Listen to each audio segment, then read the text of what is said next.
porque nós precisamos conhecer as nossas crianças, conhecer as pessoas com quem nós trabalhamos com criatividade, e isso faz muita diferença, vai fazer muita diferença, porque às vezes é necessário que façamos exercícios de criatividade, né? Mas para que nós possamos fazer exercício de criatividade, é necessário que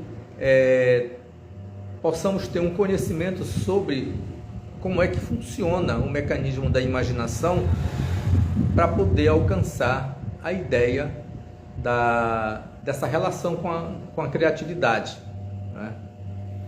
Então, boa tarde, José Ronda. Oi, minha amiga, tudo bem? Larissa, Neila, né, está por aqui.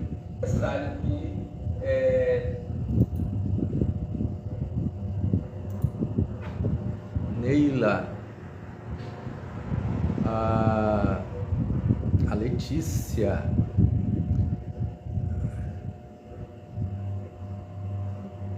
são pessoas que já estão chegando por aqui. O Paulo Lopes também está chegando por aqui, tá? Um aceno para ele. E vamos iniciar a nossa tarefa de hoje, né? Que é falar sobre os 3 papéis da imaginação lúdica, né? É uma imaginação que eu tenho estudado ao longo do meu percurso acadêmico, né? Porque foi tema da minha tese de doutorado, né? Muito bom também, Ronda. E esse livro é o livro que eu publiquei da minha tese, que é A Dimensão Estética do Brinquedo. E aqui eu tenho um capítulo nesse livro que eu trato especificamente sobre a imaginação lúdica, né? O sentido da imaginação lúdica, né? Então, ele está aqui, que é o capítulo sobre o brinquedo, né? Eu acho que eu vou fazer uma live sobre o brinquedo, para a gente poder falar sobre o que é o significado, o que significa o brinquedo, né? Então, eu tenho esse livro, né? Ele se encontra no Amazon, pode buscar no Amazon, ou então, se alguém quiser o livro, pode me mandar um direct, né? Que eu tenho entregado pelos correios o livro, né? E quem tiver interesse pode me mandar um direct, que aí a gente envia o livro para você, tá? Os nossos sentidos sensoriais, né? Quais são os nossos sentidos sensoriais? Nós temos 5 sentidos sensoriais, né? Nós temos a visão, o olfato, o paladar, a audição e o tato, né? Nós temos 5 sentidos sensoriais. Todos esses sentidos sensoriais, eles recebem energia do mundo externo, né? Aí, através desse mundo externo, desse mundo que nós chamamos de mundo concreto, ou mundo real, ou um mundo sensível, porque é ali que estão os objetos sensíveis que atingem com as suas energias o nosso corpo, através dos nossos sentidos sensoriais, nós recebemos essas informações desse mundo, né? E dentro de nós, na nossa mente, né, na construção do nosso cérebro, nós recebemos, tem várias zonas, né? E nós recebemos essas imagens, imagens, energias que vêm do mundo, desse mundo, né? E em cada setor específico no cérebro é criado um repertório, são guardados as lembranças, as memórias, né, desses acontecimentos que estão no mundo fora e que chegam até nós, como agora, né? Nesse momento eu estou falando através do aparelho celular, estou chegando até vocês e vocês me chegam através de palavras, né? eu só vejo palavras. Tem imagens também, porque tem umas fotografias das pessoas que são bem pequenininhas, mas é um modo de chegar isso a mim, né? De estar chegando até aos meus sentidos, né? O meu sentido visual, primeiramente, né? E se tiver algum som, sentido sonoro, né? Que basicamente eu estou utilizando. E também o sentido tátil, né? Porque tudo que é luz, tudo que é imagem, ela toca, né? Tatilmente em mim através das minhas células dos olhos, né? E a própria luz bate no meu corpo, e ao bater na minha pele, ela chega com um poder de tátil, né? Um poder tátil de se comunicar comigo. Quer dizer, eu estou presente aqui, né? Como a Socorro Camelo chegou agora. Boa tarde, Socorro. Professora Socorro, né? Camelo, professora de arte, está aqui conosco também, né? A professora Ana Cristina Freitas, né? Chegou aqui também, né? Muito boa tarde. E nossos sentidos sensoriais, eles se comunicam, né? Eles são portas, né? De entrada de energia e de saída de energias, né? Do nosso corpo. É um entra e sai de energias que vai e vem no nosso corpo, né? Alguém mandou um coraçãozinho aí. Vão mandando um coraçãozinho aí para que o Instagram possa me dar mais tempo para poder ficar e falar com vocês. É isso aí, Socorro. Né? Então, esses nossos sentidos sensoriais, eles são muitíssimo importantes para que nós possamos adquirir conhecimentos, né? Primeiro nós adquirimos informações do mundo, né? Se, por exemplo, eu estou com uma tela aqui na minha frente que ela é amarela, né? Tem uma outra aqui atrás também que tem uma cor amarela, ela chega no nossos sentidos sensoriais com uma informação, porque essa informação dessa quantidade de luz amarela que está vindo e chegando no meu corpo, chegando nos meus olhos, na minha tatilidade, ela me dá uma certa informação, né? E às vezes a gente se limita a essa informação numa resposta imediata que é eu gosto e não gosto. Olha aí o meu amigo lá de Canaã, aqui o Cinco Ralé, que é um grafiteiro, aluno do curso de arte visuais lá de Canaã dos Carajás. Por aqui o Gilson. Aí, Gilson, muito bem. E esses sentidos sensoriais, eles são responsáveis por acontecer os fenômenos, né? E acontecer uma coisa que é muitíssimo importante, e que é matéria-prima para o professor de arte, que é a imaginação, né? Antes da criatividade é a imaginação, né? E o nosso corpo, ele precisa não só receber as energias do mundo, ele precisa processar essas energias, né? Que muitas vezes, por exemplo, quando a pessoa está cotidianamente trabalhando, ela repete a mesma coisa, né? Diferente do artista, que quando o artista ele trabalha, ele não repete, ele cria, né? Então, esse ato dele transformar essa repetição em atos diferentes, né? Diferente de, por exemplo, uma pessoa que todo dia tem que ir, chegar no computador, fazer um memorando, fazer algum documento, mas todo dia ela faz, claro, muda os conteúdos, mas é o mesmo processo, né? Então ela não se diverte com aquilo, né? Se diverte se ela errou, ela tem que fazer e vai ter que refazer a tarefa outra vez, né? O artista não, ele errou, né? Ele se surpreende com aquilo e às vezes se desespera, e não adianta se desesperar, porque ele sabe que ele errando é algo que está trazendo para ele de novo, e ele vai para o desafio, né? O desafio do erro, que o erro em arte não é um erro, é uma dica, né? É um acaso que não é um acaso, é algo que está ali como desafio para que ele possa resolver. É uma coisa muitíssimo interessante o erro em artes plásticas, né? E o corpo, o nosso corpo, ele precisa sair desse estado como é que a gente pode dizer? De estar fazendo a coisa muito repetitivamente. E o nosso corpo precisa de estar em estado de excitação para que ele possa mudar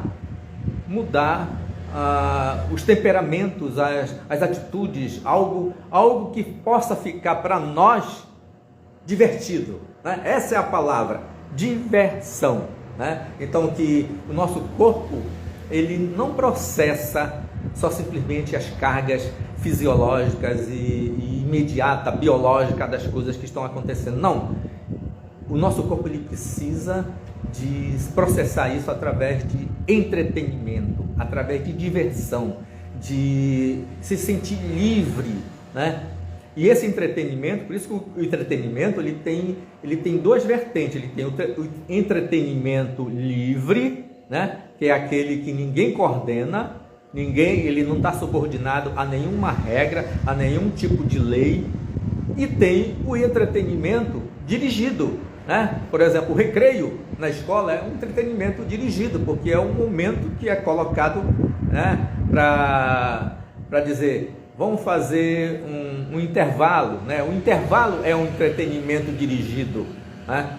O almoço, a pessoa trabalha 8 horas por dia, 4 horas de manhã, 4 horas à tarde, e ela tem um entretenimento dirigido, que é o horário do almoço, que não é, né, um tempo livre, é um tempo pago, né, pela empresa, é um tempo pago. Diferente assim, muito do artista, que o artista, o entretenimento dele é livre, porque é ele que dirige, ninguém dirige, né? A não ser que ele tenha uma televisão, um rádio, o computador, né? Essas coisas são dadas pelo entretenimento dirigido. Alguém está dirigindo, está dizendo que tem que ser feito aquilo, que tem que ser feito aquela outra coisa. Como agora, né? Nós estamos não no entretenimento, estamos no ato educativo nesse momento. Mas que pode ser um entretenimento. Mas esse entretenimento, por mais que ele seja um ato educativo, ele pode ser um entretenimento dirigido, né? Porque primeiro eu determinei o tema da live e vocês estão escutando, né? Então passa a ser um entretenimento dirigido. A indústria cultural, né, fabrica os brinquedos, fabrica filmes, fabrica comerciais, fabrica um monte de coisas, né, que fazem parte da cultura e que fazem parte do entretenimento dirigido, porque é coordenado, é ditado por alguém e é colocado para que as pessoas consumam aquele tipo de diversão, né? E é claro, nós vamos ao cinema, nós assistimos filmes na Netflix, né? Assistimos filmes na televisão, continuamos assistindo a Globo, continuamos assistindo a SBT, continuamos assistindo todos os canais de televisão, e que tudo isso é um entretenimento dirigido, não é um entretenimento livre. O entretenimento livre é aquele que eu faço a minha programação e não dependo do capitalismo para me promover, para me direcionar, para me dar o suporte para que eu possa ter um entretenimento livre, né? Então, por exemplo, quando nós vamos a uma exposição de arte, que a exposição está lá rolando, né? É um entretenimento livre, não é um entretenimento dirigido, né? Ele é dirigido pelo artista para que aquele entretenimento, aquela exposição, ela aconteça, né? Mas não é obrigação de levar as pessoas para a exposição. As pessoas vão espontaneamente, né? Assim como elas vão para o cinema espontaneamente, mas o problema é que tem todo um aparato capitalista que media essas relações de que a pessoa ela tem o dia, o horário, o local para assistir o filme, né? Então é algo dirigido. Então não é o entretenimento livre aí no caso, né? Então o nosso corpo, ele precisa de diversão, ele precisa de despertar por interesses do prazer, né? E é isso que é muito, muito importante nós começarmos a pensar. E é por aí que vem a imaginação, né? Olha, a Cibele chegou aqui, o Rei Rosário, né, também. Boa tarde a todos que estão chegando agora aqui, né? Então, a imaginação, ela aparece nesse contexto de promover a sensibilidade, nos modos de entretenimento, né? Então, a imaginação, ela vai surgir a partir daí. Então, a pergunta é: então, se a imaginação, ela surge a partir daí, e eu tenho imaginação, eu sou adulto, eu tenho imaginação, então quando é que nasce realmente a imaginação, né? Aí que é o nosso ponto, e é por aqui que nós vamos caminhar nesse momento. Então, como é que nasce a imaginação? A imaginação, ela nasce com criança, né? Quando nós somos crianças, né? A imaginação nasce como nós somos crianças, mas nós não nascemos com a imaginação, né? Nós temos repertórios já físicos, fisiológicos, nossos sentidos todos, eles já nascem com repertórios, né? Nós temos repertórios de sensações, nós temos repertórios que vão surgindo a partir da nossa fase intrauterina, né? Que os nossos sentidos já vão escutando som, né? Talvez não veja a imagem, porque os olhos ainda estão fechados ali dentro do útero, né? Tem criança que já está com o olho aberto dentro do útero, né? Mas nós já sentimos, já temos sensações táteis, né? Se a mãe come comida muito apimentada, muito salgada, o líquido que a criança está envolvida, ela vai sentir, né, na pele lá, e tem essas sensações. Essas sensações já são sinais de que começa a aparecer repertórios, né? Mas não tem imaginação, ainda não tem imaginação, né? Aí eu vou me reportar a Vygotsky, né? Então, como um bom teórico de estudo nessa linha da imaginação, eu vou me reportar ao Vygotsky, que é o Vygotsky, para mim, melhor dar essa explicação em termos de imaginação. Até porque o Vygotsky, ele entra nesse sentido de estudar esses mecanismos da imaginação por conta de um despertar que ele tinha sobre arte, né? Da relação dele, no tempo dele, sobre arte. E ele queria dar algumas explicações e queria chegar ao estético, né? Tem o significado estético, segundo Vygotsky, né? É um livro grossão, assim, não sei se tem em português ou tem em espanhol, mas é muito interessante essa compreensão que o Vygotsky começa a trabalhar. Então eu vou me referir a esse surgimento da imaginação, porque é a imaginação estética que eu estou interessado, e não estou interessado especificamente no fenômeno psicológico, mas no fenômeno filosófico, né? Porque a filosofia é o que está do lado da estética, e eu quero trazer esse caminho pelo lado da estética para que nós possamos chegar às questões artísticas, né? E as questões pedagógicas artísticas que nos interessam com essa compreensão, para que nós possamos trazer esses conhecimentos para que o professor possa melhor entender os seus alunos, melhor entender a sua turma, né? As idades das crianças, como é que elas estão se relacionando, né? Então a imaginação, ela aparece, conforme o Vygotsky, por uma tendência, né?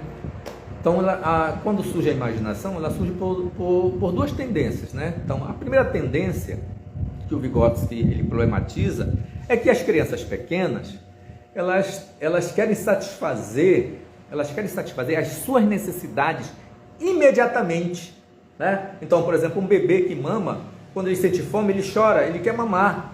É uma necessidade que tem que ser satisfeita imediatamente. quando ela está mijada, então quando ela fez cocô, que está com a fralda suja, ela quer mudar, né, aquele estado dela, ela chora, né, e o choro acaba sendo uma linguagem, né, passa a ser uma linguagem de comunicação entre a criança e a mãe, né, e às vezes os adultos que cuidam diretamente com a criança, né? Então, as crianças, elas têm necessidade de realizar as suas necessidades imediatamente, né? E se não são realizadas, elas choram, né? Se elas não estão satisfeitas, elas choram. Se alguma coisa que aconteça com ela, nós não satisfazemos a necessidade dessa criança, ela nos dá uma resposta, em geral com um choro, né? E outro momento, né, que é a partir dos 3 anos, né? E eu tenho observado que essa idade, porque quando Vygotsky estudou essa questão da imaginação, ele estudou num período em que as crianças tinham uma outra idade mental, né? E hoje não, hoje é muito diferente. Então eu tenho percebido, pelo acompanhamento que eu tenho feito com algumas crianças, que as crianças já com 2 anos elas já mudam esse temperamento, até porque nós temos agora a escola, né, a educação infantil, que já as crianças já vão para a creche, depois vão para o berçário, né, aí começa todo aquele processo da educação infantil, né, de todas as fases da educação infantil, e ela já não fica só em casa, né, por todas as questões da modernidade, como se apresenta para nós hoje no contexto das famílias, né? E o Vygotsky, ele diz que a partir então, considerando o Vygotsky e trazendo essas questões que eu estou falando agora aqui, que a partir dos 3 anos as crianças aumentam os seus desejos, né? E aumentar os seus desejos, elas querem continuar satisfazendo imediatamente as suas necessidades, tá? E que muitas vezes essas necessidades elas não são satisfeitas, né? Porque a criança já tem 3 anos, né? E às vezes a criança está mijada e tal, a mãe está atarefada e tal, aí espera um pouco aí que eu vou já te trocar, né? Aí ela se suja, borra, às vezes ela tira a fralda sozinha e joga na lajota e faz aquela sujeira, aí que ela é chamada a atenção dela. Então ela chora e está chorando porque está zangada com alguma coisa que não deu certo, né? Porque ela já tem outro temperamento, já tem uma outra relação, estava montando um Lego que não deu certo, colocando as pecinhas dentro de um brinquedo lá que não deu certo, ela chora, mas as pessoas olham e dizem assim, você tem que esperar um pouquinho, deixa eu acabar isso aqui, que eu já vou te atender, né? Então essas coisas começam a fazer parte do contexto da criança, que ela não satisfaz as coisas como ela satisfazia imediatamente, agora ela tem que esperar imediatamente, né? Tem que esperar esse outro momento, né?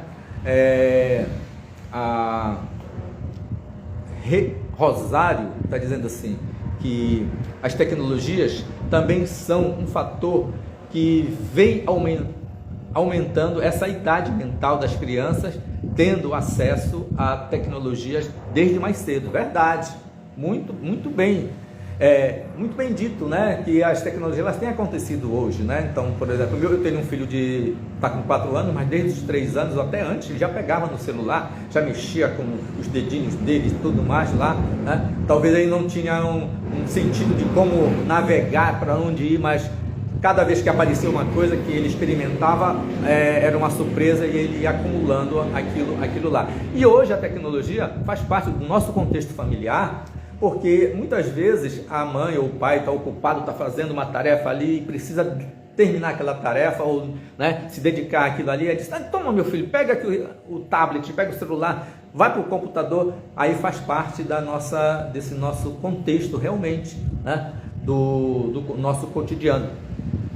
E a necessidade da criança, aí elas não são satisfeitas de imediato, né? Tem que esperar, né? E o que acontece? Ela vai substituindo, né, essas necessidades que vão surgindo, né? E conforme o Vygotsky, né, se essas necessidades elas não são realizáveis imediatamente, elas não são experimentadas pelas crianças de imediato, né, acontece duas coisas. Uma, ela esquece, né? Ela esquece, não tem problema, ela esquece. E a outra é que ela se envolve no mundo ilusório, né? Do imaginário, né? Onde os desejos não realizáveis podem ser realizados no pensamento.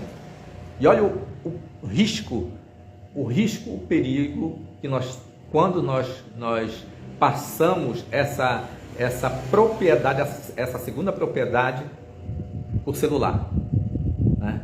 O celular que vai realizar esses desejos da criança, o celular que vai realizar o modo de pensamento da criança, vai conduzir o pensamento da criança, né? Aí nós estamos diante daquele chamado entretenimento dirigido e que está sendo dirigido mesmo, né? Quando eu era criança, era desenho animado, né? A gente via na televisão os desenhos animados, né?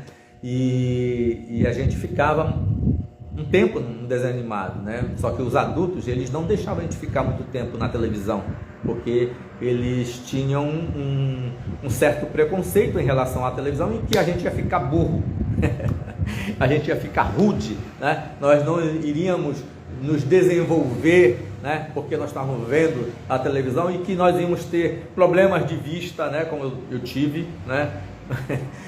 Por estar muito tempo na televisão e muito perto ali da televisão, apesar de que as pessoas não sabiam explicar a tecnologia, né? Que os raios catódicos, naquela época da televisão, hoje é diferente, mas os raios catódicos, eles bombardeavam a tela da televisão para aparecer a imagem, e aqueles raios que bombardeavam, se nós ficássemos muito tempo próximo da televisão, ele fazia mal à vista. Realmente tinha essas coisas que aconteciam, né? E muitas vezes vem com esses problemas. Hoje, no computador, se a gente ficar muito tempo, resseca os nossos olhos, né? A gente tem que estar usando colírio para poder tirar esse ressecamento, né? Então quando nesse segundo momento, né? Quando as crianças elas não esquecem que elas não estão realizando as suas necessidades, mas que agora elas têm um mundo ilusório, né? E esse mundo ilusório ele é substituído pelo computador, ou pelo tablet, ou pelo celular. Aí é um problema, né? Porque nós temos que exercitar o mundo ilusório da criança, porque é ali, naquele mundo ilusório, em que ela vai ter contato com a imaginação, né? Então, tem um momento, antes dos 3 anos, a criança, né?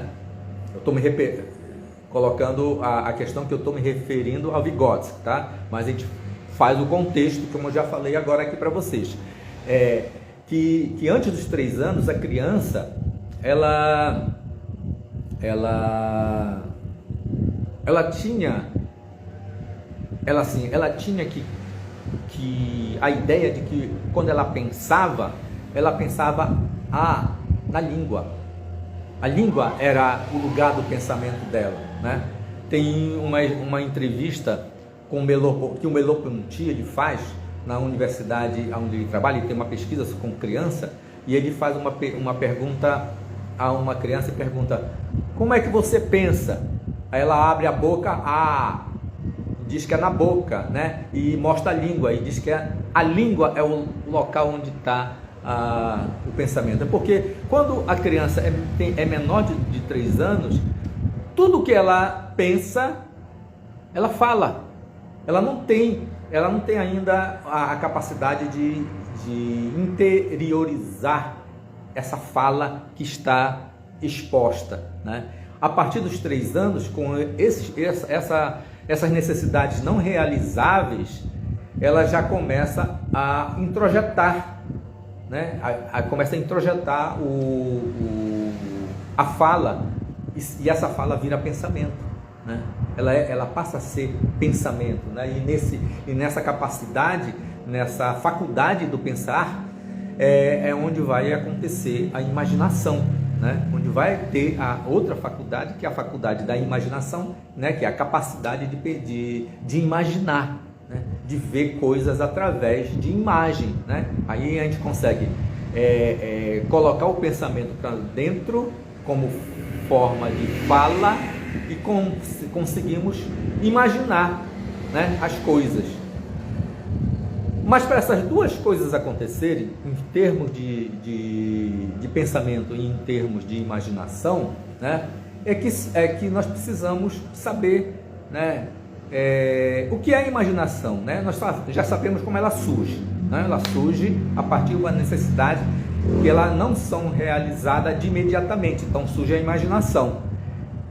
E daí? Como é que surge? O que é a imaginação então? Né? A ideia é a gente pensar, o que é a imaginação então? Né? A imaginação é uma representação, né?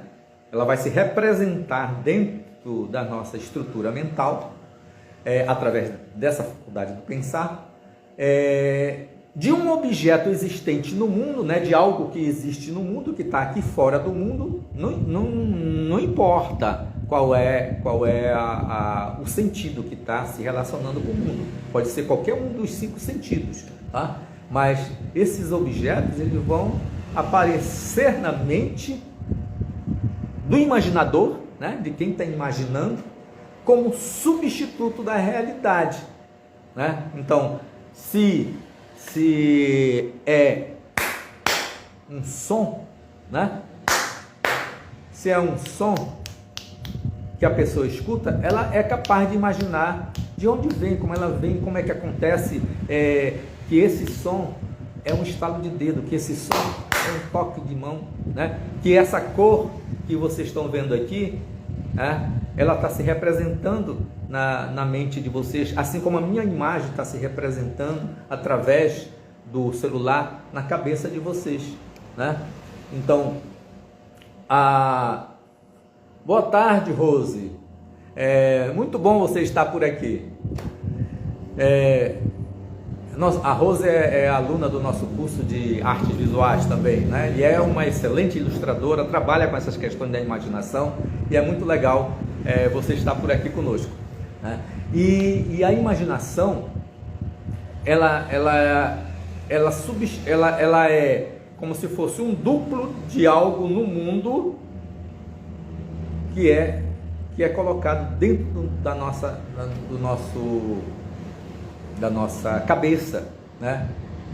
De forma mais grotesca, na nossa cabeça, ela entra na nossa cabeça e fica aqui na cabeça, né? Então, isso chama-se repertório, né? Então, quando você está estudando história da arte, que você vê as imagens da história da arte, aquelas imagens, elas começam a ser representadas na sua cabeça, e isso vai criando um repertório, porque se eu mostrar uma imagem de uma obra de arte de um determinado período, você olha e reconhece e vê que eu tenho esse repertório, eu sei o que é, né? Às vezes não lembra de imediato sobre aquele repertório, aquela imagem, mas tem uma ideia de que ele está ali, né? Está na memória, né? Ele está na memória.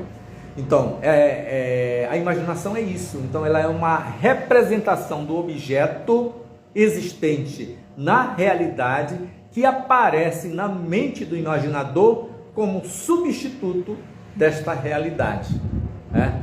Aí entra as questões culturais aí, né? Porque o que é essa cor para mim não é a cor para vocês, né? Por mais que vocês estejam vendo, até porque agora, nesse momento, né, eu estou com o meu computador ali, eu estou com o meu celular aqui, os dois matizes que estão aparecendo aqui são diferentes, e no celular de vocês vão aparecer matizes também diferentes, e que no real, aqui no ateliê, vai aparecer de outra forma. E se você viesse para cá para ver essa cor, ela seria diferente da que eu estou vendo. pela estrutura dos meus olhos e pela estrutura cultural, a minha cultura, né? Da minha cultura. Então, essa cor, ela tem uma carga de referência cultural que tem um significado para mim, né? E por isso eu trato ela desse jeito, mas quando a pessoa olhar, ela vai ter um significado para aquela outra pessoa e assim por diante, né? A Rose está dizendo assim, que ela é também escritora de literatura infantil. Muito legal, Rose, muito bom, muito bom mesmo, né? A gente poder estar trabalhando nesses temas, trabalhando com a imaginação e trabalhando com essas questões, né? Que você também alimenta e mexe com a imaginação das crianças, né?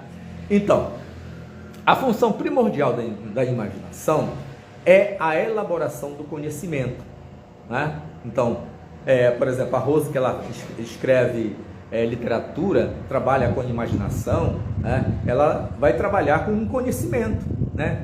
Pode ser apenas informação, mas pode ser conhecimento. Então, qual é a diferença do conhecimento e da informação? Que a informação é apenas algo superficial e o conhecimento é algo que está mais agregado a uma estrutura de um saber, né? De outros conhecimentos que se atrelam a ele. A informação não precisa ter outros conhecimentos que se atrelam a ela. Ela é uma informação porque ela aparece imediatamente e me dá um informe, né? Por exemplo, agora eu estou produzindo um conhecimento aqui, né? Porque eu estou trabalhando com base em autores, né? Não estou falando só porque eu escrevi o meu livro, né?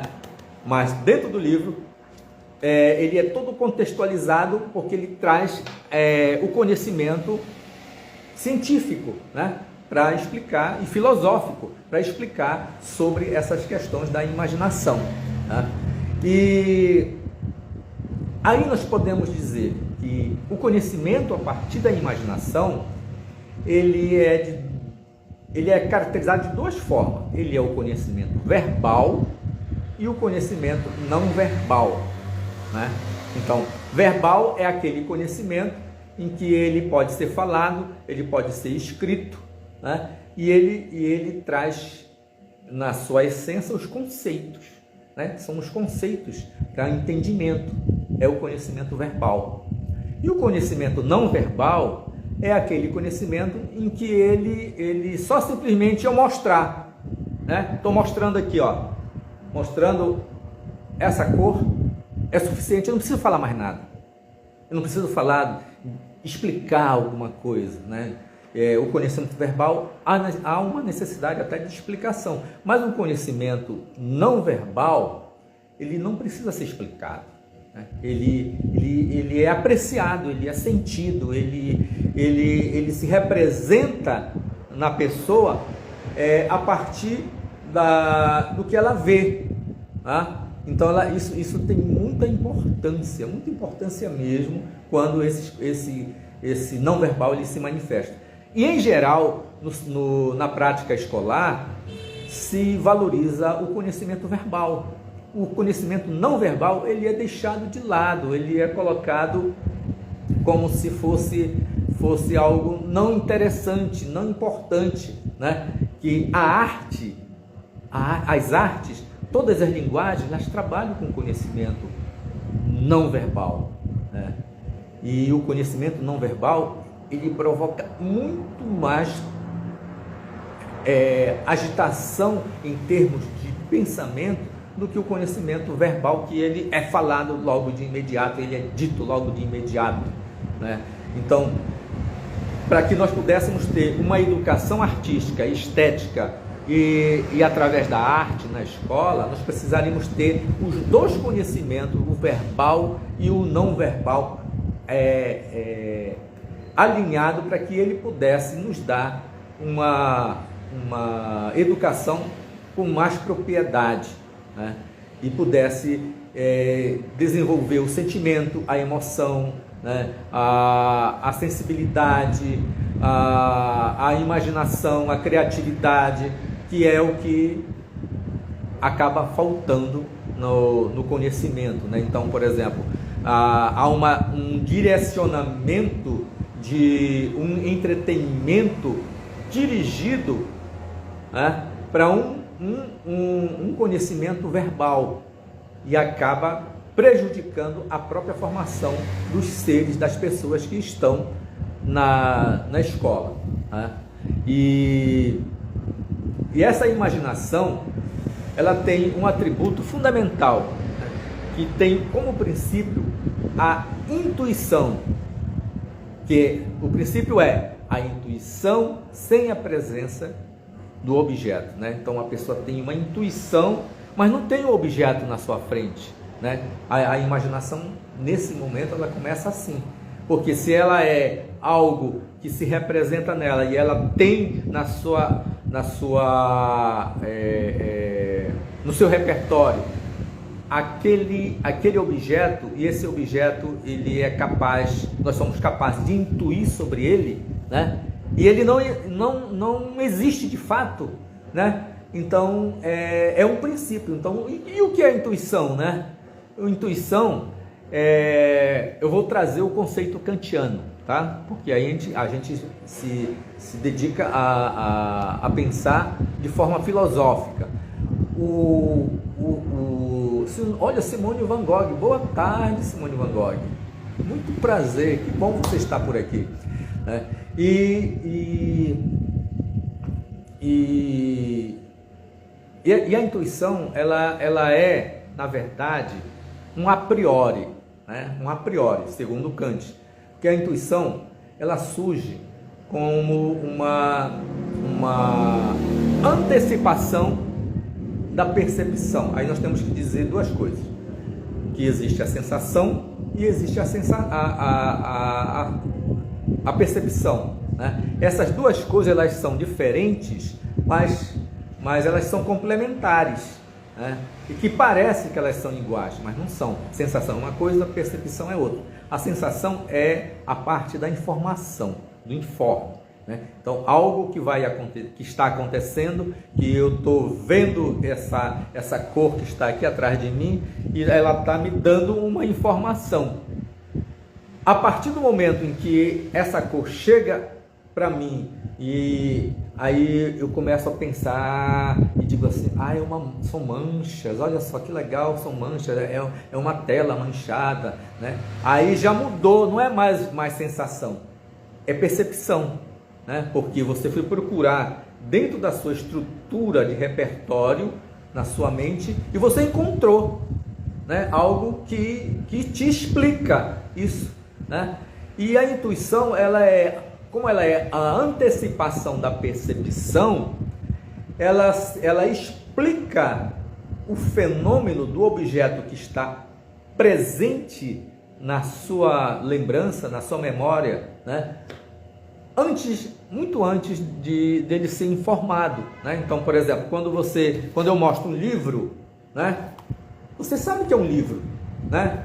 Aí nós temos aí, o não verbal é o conceito, é livro, né? E você sabe que é livro. Então, se eu mostro o livro, eu estou mostrando que a brochura dele, a capa, né, o tamanho do livro, né, ele tem essa dimensão. Então, você tem ideias, imagens desses livros que você já tem muito. Mas se eu digo assim, vamos imaginar um livro encontrado numa caverna.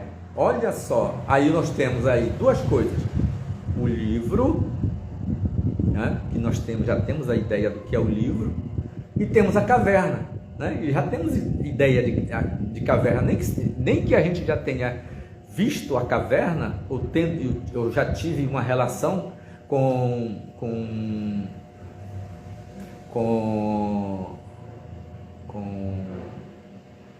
os filmes, né? Como a criança, ela nunca viu um elefante, mas ela sabe que é um elefante, porque ela viu no filme, ela viu no livro, ela viu na revista, ela viu em algum lugar na internet, sei lá, e ela sabe o que é um livro, sabe o que é um elefante, né? E nós, quando eu digo assim, olha, um livro encontrado na caverna, então aí vem a intuição.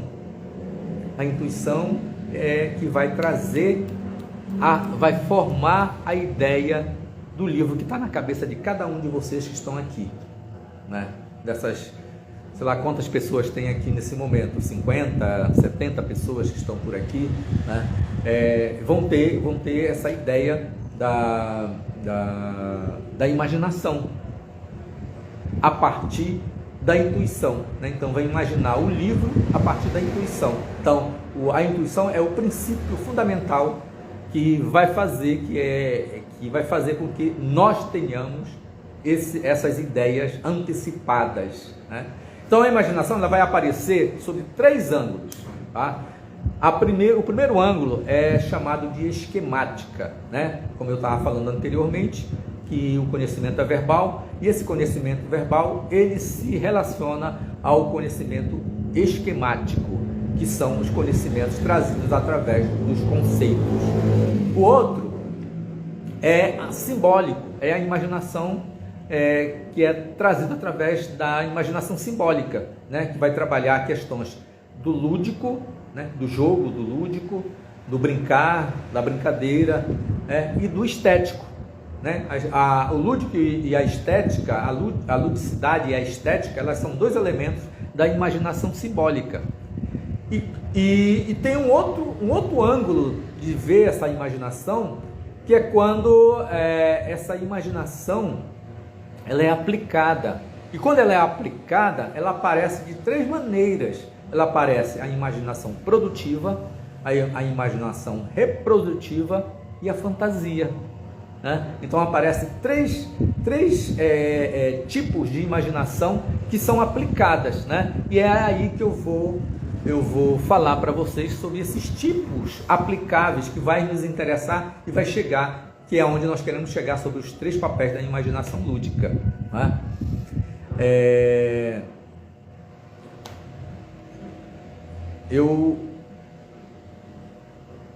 Esses estudos eles também fazem parte do meu curso, né? Quem tiver interesse de participar do curso, é um curso que eu tenho sobre a arte de ensinar arte, né? Que vocês podem na minha bio, lá tem o endereço da página do curso, vocês podem clicar lá e ver se o curso interessa para você, porque é um elemento muito importante para que a gente possa trabalhar no âmbito da arte. Por isso que eu estou me referindo e trabalhando com um pouco mais de detalhes sobre essa questão da imaginação, até porque é uma coisa que me interessa muito e que eu estudei, né? Eu produzi uma tese a partir da ideia da imaginação, e por isso eu posso falar com uma certa propriedade no sentido estético-filosófico, tá? Não no sentido psicológico, porque eu não estudei nesse segmento, não fui buscar autores da psicologia. Eu vou estudar autores da filosofia, né? Até considerando o Vygotsky como um autor da filosofia estética, né? Porque ele tem essa propriedade e ele traz conhecimento sobre isso, tá? Então, vamos falar então dos tipos de aplicáveis da imaginação, tá?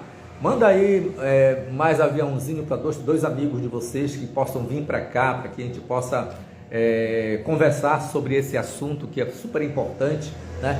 E durante a semana eu vou fazer o resumo dessa live e publico através de slide, mas é claro que o resumo é um resumo, né? Então, se você vê o resumo e assiste a live, você tem uma compreensão bem mais completa daquilo do que eu estou falando agora e daquilo que você vai ver posteriormente, que vai ficar gravada, vai ficar no meu Instagram, que você pode rever essa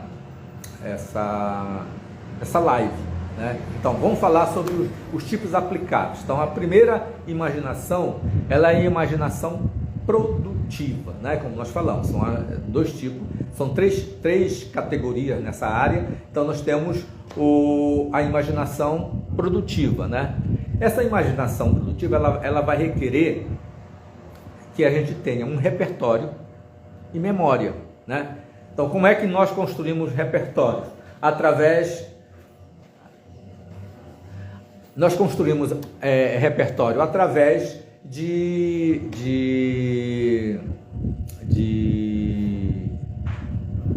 conhecimentos, né? Por exemplo, a história da arte é um bom, né? É um bom acervo, né? Se você estuda a história da arte, se você vê imagem, né? Vê filmes,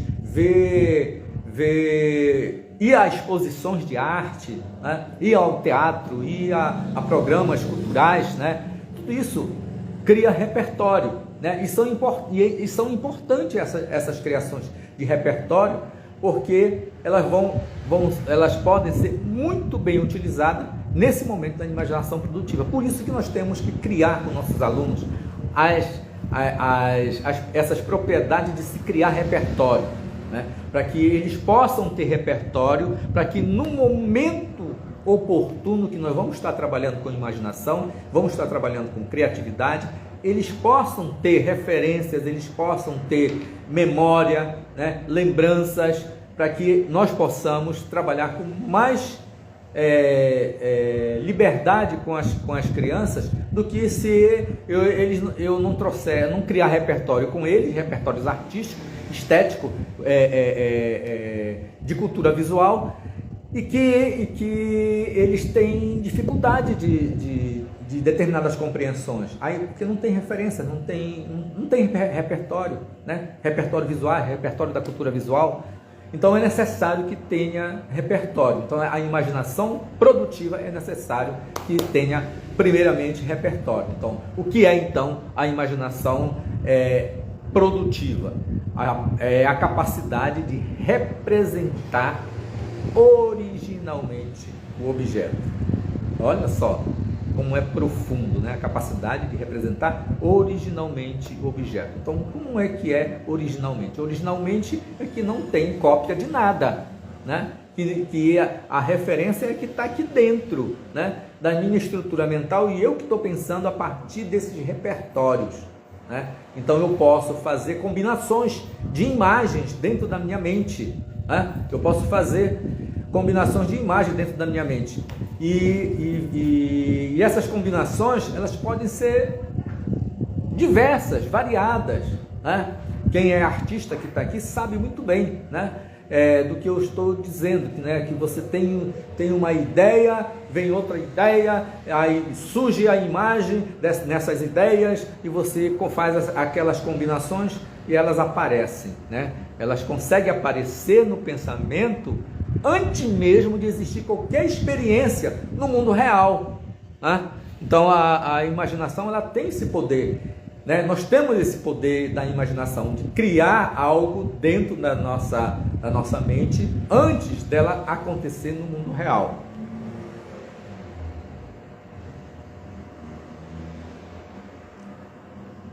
Olha só como é importante isso. Por quê?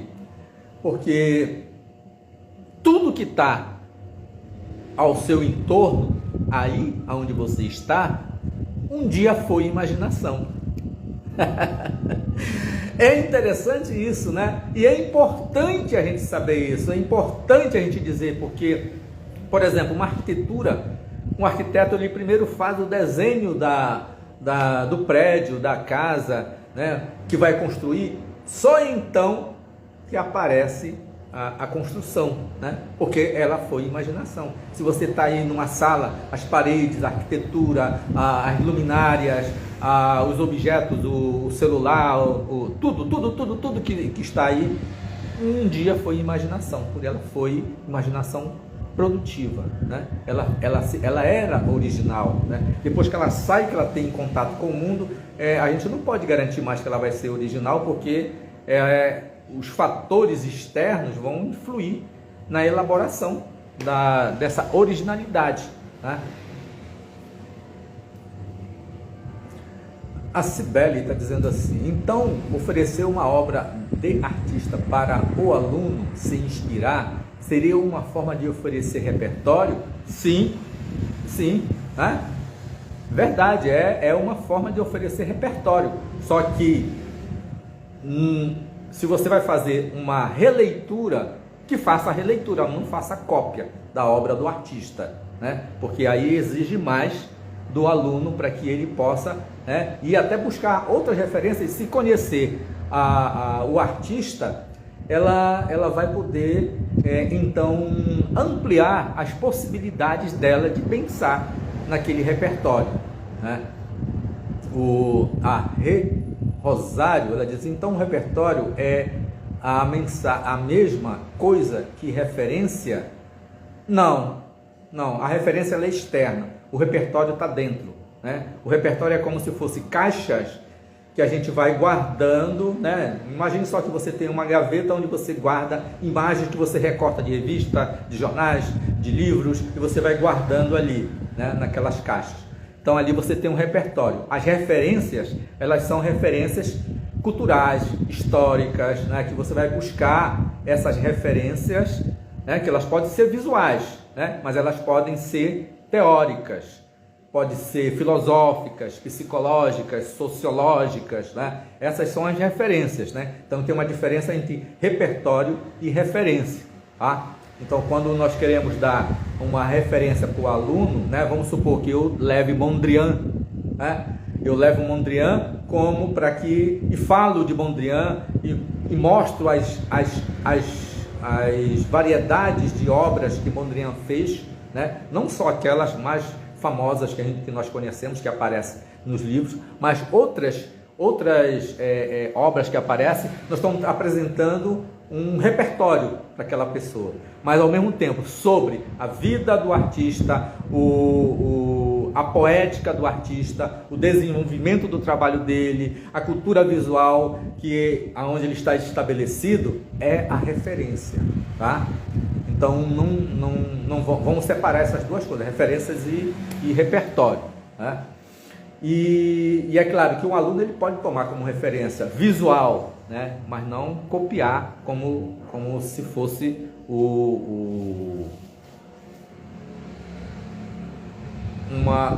tivesse copiando, né? Tivesse só simplesmente copiando, né? E nós vamos já falar sobre essa questão da cópia aqui. Então, por enquanto, estamos falando sobre a imaginação produtiva. Então, a imaginação produtiva ela é criativa, ela é criadora, ela é inclusive chamada imaginação criadora, né? Ela também é chamada de imaginação plástica, né? E aí que depois eu vou falar sobre imaginação plástica para a gente chegar numa outra qualidade de imaginação, que é a imaginação que também nos interessa. Passou uma moto aqui. Que também nos interessa muito, né? Que é essa outro tipo de imaginação. Então, e a partir da experiência com o real, né? Essa experiência do possível, ela é potencial, né? Então, a imaginação produtiva, ela é virtual, né? Ela é virtual, porque ela ainda não é algo que está no mundo diretamente cristalizada, né? Cristalizada através de algo concreto, né? A imaginação produtiva ela só se cristaliza no mundo através do material, da materialidade, né? Se a Rose, que está falando ainda há pouco, que ela escreve literatura infantil, né? No momento em que a literatura ela ainda está no pensamento dela, que ainda não saiu e não alcançou alguém, né? Ela é só uma imaginação produtiva, né? É uma imaginação criadora, mas no momento que ela sai e ela diz assim, olha, o formato do meu livro é assim, ele é interativo, ele é de sensação, ele é disso, ele é daquilo, ela representa de forma criadora para o mundo real, porque o criador ele só surge a partir da materialidade, né? Aí a matéria acontece, ela se cristaliza, então aí nós temos aquele produto vindo da imaginação produtiva que se cristaliza no real através da criatividade, né? Que precisa necessariamente do mundo sensível, precisa do material para ela poder alcançar essa materialidade, né? A outra imaginação, né? A outra imaginação é a imaginação reprodutiva, né? Que eu falei ainda há pouco, são as aplicativas produtivas, agora vamos falar da imaginação reprodutiva. A imaginação reprodutiva é aquela imaginação que, por exemplo, os artistas impressionistas, quando eles iam para campo, né, que eles iam para a rua para pintar a paisagem, pintar uma cena, eles se deparavam e reproduziam nos seus quadros. Isso não quer dizer que essa reprodução ela é tal qual aquilo que eu estou vendo. Vai depender do olhar, vai depender do temperamento, do sentimento, da emoção, do contexto, um monte de coisas que vão influir naquele momento para poder acontecer essa imaginação reprodutiva, né? Então, quando você propõe na sua aula de releitura, né, uma releitura, você não está propondo uma reprodução, você está propondo alguma coisa a mais que releitura, né?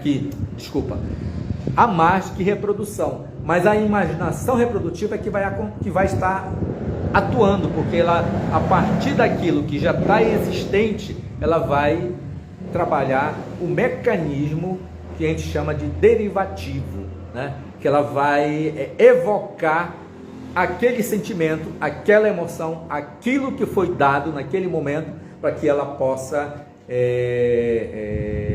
representar através da imaginação reprodutiva, né? Então, quando eu faço assim, esse é o som da minha palma, né?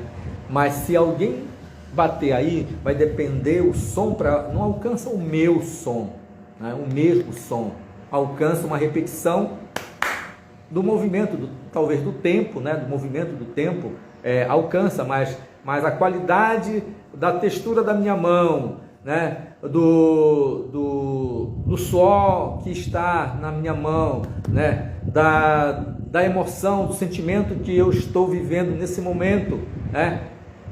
É uma intensidade de palma, né? Então ela é uma imaginação, a pessoa pode imaginar que ela vai reproduzir,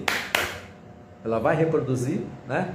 E só que ela não alcança a semelhança, né? A semelhança de identidade, ela alcança algo próximo àquilo, né? Então, por isso que a imaginação reprodutiva, ela não é uma experiência de reproduzir, de falsificar as coisas, né? É uma experiência de produzir algo real, algo da sua vontade e da sua relação com o objeto empírico, né? Então, a pessoa está com um modelo vivo e está desenhando aquele modelo, né? Mas ela não está reproduzindo exatamente fotograficamente, porque não interessa isso, não é melhor a fotografia para fazer as fotos, e que nem às vezes a própria fotografia reproduz exatamente aquilo que está vendo, porque tem toda uma questão de mecanismo, de máquina e tudo mais para essas reproduções, né? E não é a ideia fazer a falsificação ou a reprodução exata. A ideia é a gente entender que existe uma imaginação reprodutiva, que nós somos capazes de fazer um vaso, reproduzir uma planta, reproduzir um retrato, fazer um autorretrato, né? A partir dessa imaginação reprodutiva, né? A outra imaginação é a fantasia. A fantasia é a combinação da imaginação produtiva com a imaginação reprodutiva.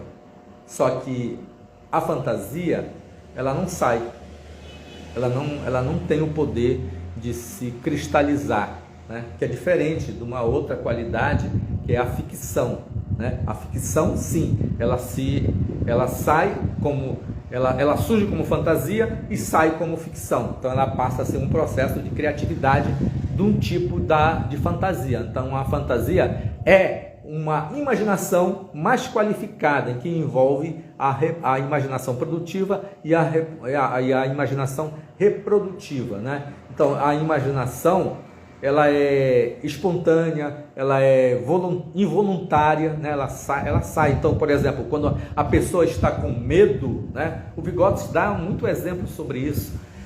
Quando a pessoa está com medo, ela sente, ela é capaz de ver coisas que não existem, né? Então o Vygotsky dá um exemplo assim: uma pessoa entrou numa casa tétrica que não tinha luz e tinha uma tempestade lá fora, e de repente um trovão estridente aconteceu e aquela pessoa viu um vulto passar, né?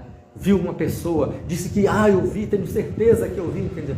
Isso é fantasia, isso não é a imaginação, não é a imaginação produtiva nem reprodutiva, é fantasia, porque é a combinação das duas coisas, né, que estão acontecendo na cabeça daquela pessoa, né? Geralmente as crianças elas têm fantasias, né? E que pedagogicamente, conforme o Vygotsky, é preciso que nós tenhamos fantasias, né? E essas fantasias elas são responsáveis pelo amadurecimento, né, estético, amadurecimento psicológico, amadurecimento artístico das pessoas, né, dos criadores artísticos. Então é preciso que essas fantasias elas apareçam como imaginação, nessas qualidades de que elas produzem imaginação, mas elas são muito subjetivas, elas ficam dentro do sujeito, né? E tem criança que, por exemplo, tem criança que imagina que é o Superman, que é o Homem de Ferro, né? E que ao imaginar isso, né, imaginação reprodutiva, ela reproduz, né? Aí usa todos os adereços do Homem de Ferro, né? Assim, tem a fantasia em termos de roupas, de indumentária que os pais geralmente compram para os filhos, né? E eles aparecem, né? Aparecem com essa ideia de que eles são esses super-heróis, né? E nós estamos tendo aí as combinações entre a imaginação produtiva e a imaginação reprodutiva. A imaginação reprodutiva, ela cria esse personagem que se personifica, né? E a imaginação produtiva é que ela imagina que fala como aquilo, diz: eu sou o Homem de Ferro, eu tenho a força e sai a luz né, da mão, né, que aparece algo luminoso no peito, não sei o que, tudo mais. Essa aí é a imaginação produtiva, que ela está simplesmente imaginando, né, é uma imaginação criadora, né? Mas tudo isso se dá nesse mundo da fantasia, né? E quando isso se cristaliza, né, é através desse mecanismo da criatividade que ela vai se cristalizar, através das indumentárias e da criança se transformar naquele herói. O problema é que a criança ela só fica quando está imaginando aquilo, né, que ela está brincando. Então esse momento para Vygotsky é um momento fundamental de amadurecimento, porque ela entra na fantasia, ela é o super-herói, depois ela sai dessa fantasia e vem para o mundo real, né? O Walter Benjamin, ele diz que isso é como se fosse um carrossel, né? É um carrossel da fantasia, em que a criança ela entra no carrossel e ela começa a rodar, e que fora do carrossel tem uma estaca fincada na realidade, que é o adulto. Quando aquela fantasia acabar, ela se joga no braço do adulto, ela volta para o mundo real, né? Então, esse entrar e sair na fantasia e na realidade, né, de acordo com Vygotsky, é saudável, né? Porque ela vai poder transitar entre um e o outro, e ela vai amadurecer as suas estruturas mentais, as suas estruturas imaginárias, né? E vai poder ser uma pessoa criadora, né? Criativa, né? Enquanto que ele diz que se muita fantasia faz mal, porque se ela entrar no mundo da fantasia, ela não sair mais, ela enlouquece, né? Ou se ela ficar no mundo concreto, real, sem a diversão, que eu falei no início, né, no entretenimento livre, né? Se for só entretenimento dirigido, aí é o problema, né? Mas se ela tem o entretenimento livre, então ela não sai desse mundo real, desse mundo concreto, para ir fazer essa fuga, né, do entretenimento livre. Aí ela enlouquece também. São dois loucos, né? São duas extremidades de loucura. Então a saúde está entre entrar na fantasia, né, e ir para o mundo real, né? Entrar e sair, fazer esse trânsito, né, de estar lá e cá, né? Então a receptividade é a porta de entrada de tudo que a imaginação precisa. Então ela vai receber. Então quando ela recebe um conhecimento, recebe um objeto, recebe uma informação, trabalha com a percepção, usa a intuição, né? Então ela tem uma receptividade capaz de fazer com que essa imaginação ela alcance uma dinâmica, né? E essa dinâmica ela produz imagens que precisa de entendimento, né? Aí que vem uma jogada muito interessante em termos filosóficos de entendimento sobre essa relação da imaginação, né? Porque aí nós vamos trabalhar essas imaginações, né, aplicadas de forma estética, né? E ela vai ser chamada a partir da comunicação estética. Como é que acontece a comunicação estética? Acontece através de um jogo, né? E esse jogo, né, aí eu vou chamar Kant de novo para nos dar um parecer sobre esse jogo. Esse jogo, ele é um jogo entre a imaginação e o entendimento, né? E esse jogo entre a imaginação e o entendimento, aí a gente volta de novo lá para a esquemática e para a simbólica, né, que nós vamos ter. É um jogo entre a esquemática, o esquematismo e o simbolismo, né? A esquemática e o simbólico, em que vão produzir esse entendimento entre o verbal e o não verbal. Então, a imaginação, em que na comunicação estética, a imaginação precisa fazer esse jogo entre imaginação e entendimento. Ela é chamada de imaginação lúdica, porque ela faz um jogo entre imaginação e o entendimento. Então, o primeiro momento é quando aparece a imaginação, que vai subordinar o entendimento, né? A imaginação subordina o entendimento, né? Ou seja, o simbólico é mais forte que o entendimento. Eu não preciso num momento imediato que me explique as coisas. Eu preciso sentir, eu preciso me emocionar. Depois vem o entendimento sobre isso, né? É esse que é o jogo, né? Quando você vai a um teatro, quando você vai ver uma exposição de arte, quando você vai a ver um festival, ou então escuta uma música, né? Então que você sente, que você se emociona e você quer esse momento, né? Então você está tendo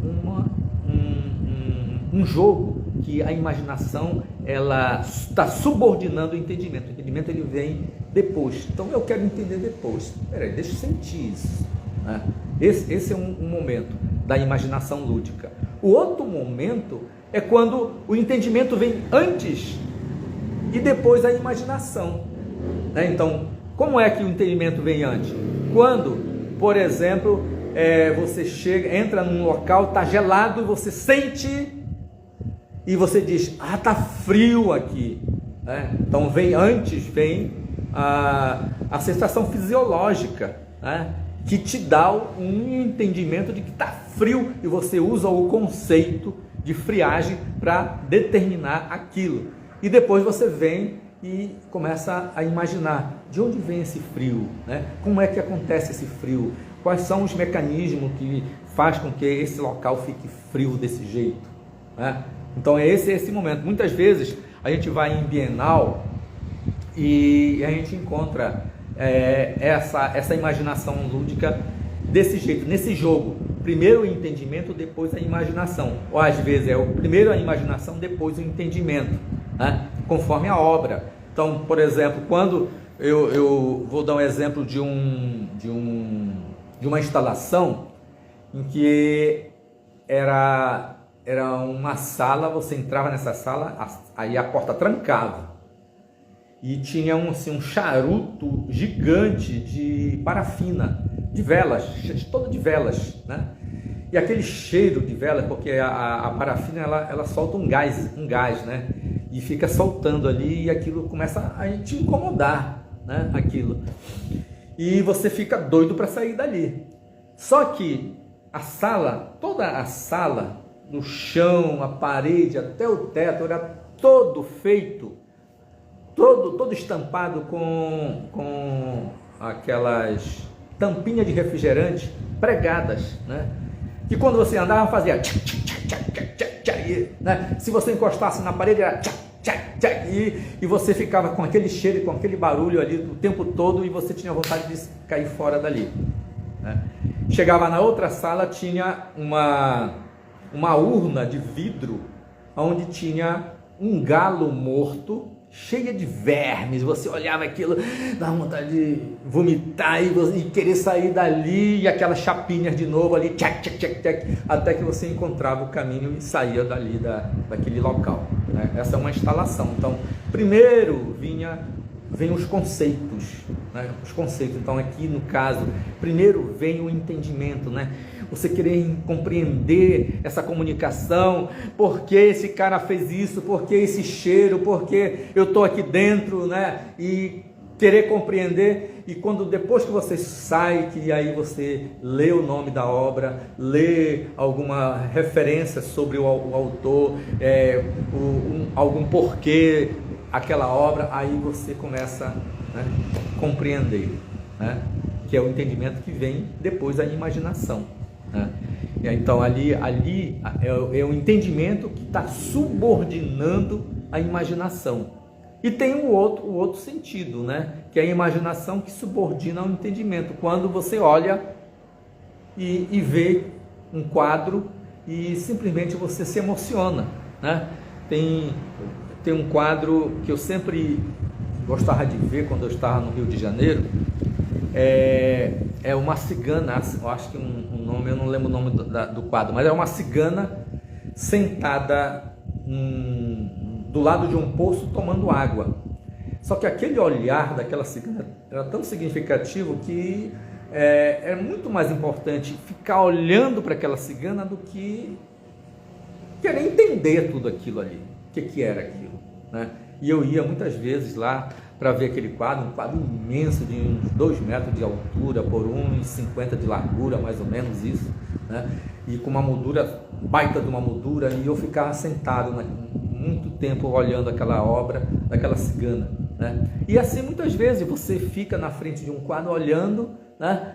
E não quer compreender, não precisa compreender, você quer sentir, quer ver a emoção. Tem uma emoção, às vezes é dor, às vezes é sofrimento, às vezes nem isso, é alegria, é prazer de alguma coisa, é uma lembrança, é uma satisfação, sei lá.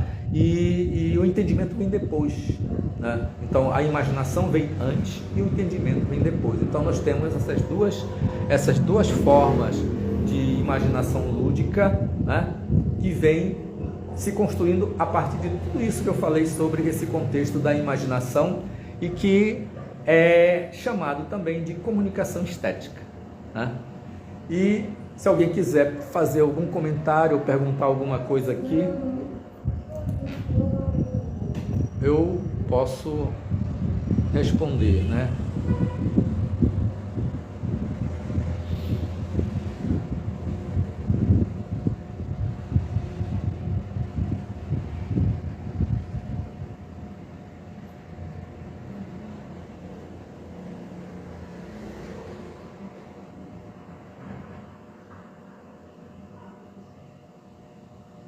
Gabriel entrou, chegou agora, Gabriel? Não, agora que eu vi o teu nome aqui. Muito boa tarde. Vânia Maria, boa tarde. Estela Abílio Pacheco, oi Abílio, tudo bem? Da pós-graduação, nosso coordenador do curso de pós-graduação em letras, né? Alexandra, boa tarde. Ribeiro, Ribeiro, Giovânia, muito boa tarde a todos, né? E Maria Ângela, né? Muito boa tarde. Pois é, e é isso, né? Então, eu tenho um curso, né, que tem esse conteúdo sobre a imaginação, tem alguns exercícios que também podem ser feitos, né? E essa construção sobre conhecer sobre a imaginação lúdica, ela é importante porque nós podemos fazer exercícios com as nossas crianças, né? A partir seja ela a partir da releitura utilizando a metodologia triangular, seja ela a partir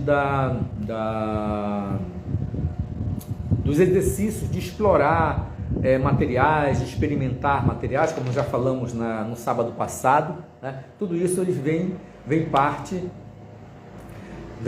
faz parte desse contexto, né?